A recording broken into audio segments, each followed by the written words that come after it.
anunciamos a salvação de Jesus Cristo graças à generosidade de coração de Leonita Paulina dos Santos, de Jataúba, Pernambuco. Ela mandou uma foto de um momento especial da sua família. Que Deus te abençoe, Dona Leonita. Você também pode contribuir com a Associação do Senhor Jesus. Seja um sócio evangelizador. Nós contamos com a sua ajuda.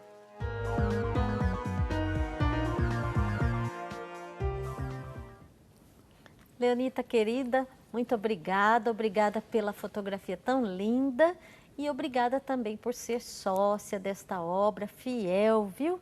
Fiel, generosa, muito assim, presente na vida desta obra que nasceu para evangelizar. Muito obrigada, viu? Deus abençoe. Em nome de Jesus, nós agradecemos. E convidamos você, meu querido, minha querida telespectador, que ainda não é sócio, para se tornar um novo sócio, uma nova sócia. Você receberá todos os meses a revista Brasil Cristão. Esta revista que você não encontra em banca nenhuma, mas encontra somente recebendo pelo correio. É um presente que o Padre Eduardo manda para todos os sócios, junto com uma reflexão, um livreto de reflexão do Evangelho, todos os meses para os sócios. Deus lhe pague, viu? E Deus abençoe profundamente a sua família. E por falar em família, nós temos aqui um casal, uma família, que veio dar o testemunho de conversão. Conversão que aconteceu na vida deles a partir da perseverança na oração e no jejum da esposa. A esposa rezou por 10 anos pela conversão do marido e alcançou essa graça e está aqui para falar para a gente.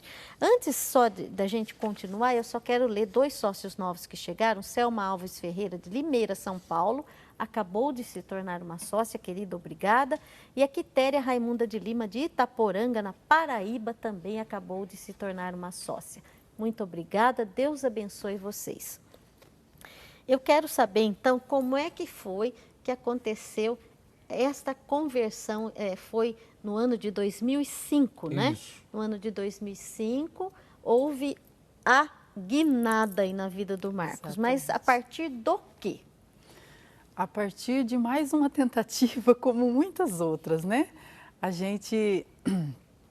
Eu já tinha feito muitas tentativas de oração por cura, oração por libertação, e sempre acompanhado do meu filho, né? E um belo dia, aquela semana tinha acontecido muita coisa, aquelas semanas tinha acontecido muita coisa, que eu estava em mais uma daquelas fases. Não aguento mais, o que eu vou fazer, né? E aí eu propus para o meu filho, uns 2 anos antes de acontecer todo esse milagre, eu estava também numa outra fase de desânimo, de cansaço, estava chorando muito no quarto, tinha acontecido também muita coisa. E eu estava quase desistindo, meu filho estava com 5 anos de idade e ele chorando mais uma vez comigo no quarto em oração, e ele: mamãe, não desiste, o papai vai sarar. E aquela noite o Senhor mais uma vez me surpreendeu, né? Eu não tinha mais palavras nem para rezar, eu estava debruçada, chorando, minha Bíblia estava sobre a cama. E o Mateus, com 5 aninhos de idade, naquela noite, assim, Deus usou ele poderosamente. Porque Deus viu que ali, naquele momento, era o único recurso que ele tinha para não me deixar desistir. E eu chorando muito, eu só dizia: eu estou desistindo, não tem jeito. E o Mateus, então, eu silenciei, chorando muito, e o Mateus, ele me surpreendeu porque o Mateus não sabia ler e não sabia escrever, ele ainda não ia para a escola, né? E aí ele simplesmente falou: mamãe, o Papai do Céu está pedindo para você abrir a Bíblia em João capítulo 11. E quando eu abri a Bíblia, para mim assim foi um susto, porque lá estava escrito em negrito a ressurreição de Lázaro. Então Deus estava assim gritando para mim através do meu filho, através da palavra, que assim como Lázaro, que estava morto há 4 dias, e ele ressuscitou, tirou dos mortos, também o Marcos, que estava morto há tanto tempo, que foi criado na presença de Deus, mas estava morto para Deus. Deus o ia ressuscitar. E Deus mais uma vez me chamou a atenção para que eu não desistisse.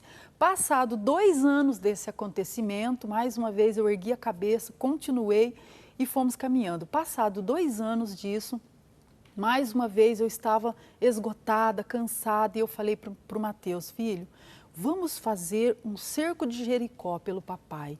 E ele disse: o que é isso, mamãe? Eu expliquei para ele que nós iríamos fazer 7 dias de oração por libertação pelo papai. E ele aceitou, vamos fazer. E nisso ele tinha 7 anos. 7 anos, né? E ele sempre rezou comigo, né? Desde muito pequenininho. Então, mas até então a gente nunca tinha feito assim tão rigorosamente.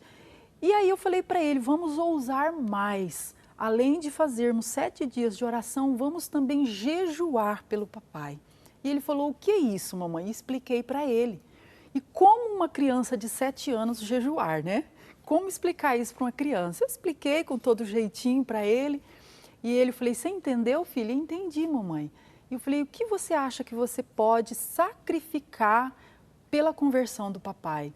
E ele me surpreendeu assim, ele baixou a cabecinha assim, e aí ele disse: eu vou deixar de tomar por 7 dias, mamãe, o meu tetê. Porque ele tinha 7 anos e ele ainda tomava o leitinho dele num copinho com furinho. Todo dia, era um vício. E ele, naquele momento, ele se propôs a renunciar por 7 dias àquele costume dele. O leite. O leite dele, que ele chamava de tetê. E ali nós começamos a orar todas as noites, a gente se trancava no quarto, oração e jejuando por 7 dias. E ele começou a ver tudo isso acontecer, né? E ele até ficava meio intrigado: o que está acontecendo, né? Ele conta, né? Depois de passado, ele começava a contar. E aí foi passando, quando nós terminamos os 7 dias de oração, eu não tinha percebido a proporção do resultado de tudo aquilo, da eficácia de todo daquele sacrifício, aquela oração. Mas Deus começou a trabalhar no interior dele. E ele não partilhou nada disso, né? Eu só fui saber depois de todo acontecido, que um belo dia, depois da gente ter terminado os 7 dias de oração, cheguei um dia do trabalho, ele já estava em casa. Quando eu cheguei, ele estava sentado na porta assim da cozinha, num degrau, chorando muito desesperadamente. E assim, até me assustei, eu falei: meu Deus, morreu alguém da família, né? E ele chorava, ele chorava, ele chorava, e não conseguia dizer o porquê. E eu me abaixei até ele, perguntei o que aconteceu. Ele falou, começou ali em muitas lágrimas, em prantos, e começou a dizer: eu não sei o que está acontecendo, mas eu estou sentindo uma coisa muito estranha dentro de mim. Eu sabia explicar. Não sabia explicar. Nunca tinha sentido, né? Nunca tinha sentido aquilo, né? E aí ele conta que naqueles dias ele começou a sentir um desejo muito grande lá no trabalho dele, ele trabalhava à noite, de procurar rádios, sintonizar rádios que falassem de Deus. Imagina um homem que tinha verdadeiro pânico de falar de Deus para ele, né? Todas as vezes que eu falava para ele: vamos para a igreja, que a nossa vida vai mudar, né? Ele gritava assim. Você tinha vergonha de coisas de Deus? Tinha. Tinha? Muita vergonha. E aí, de repente... Mudou. De repente, assim, aquela necessidade, aquele Marcos, como desejo. era isso? Tive necessidade. Eu não me via ouvindo uma música que falasse de Deus. Olha lá que eu fui criado num berço cristão. E aí você foi procurar coisas de Deus? Sim, comecei a procurar.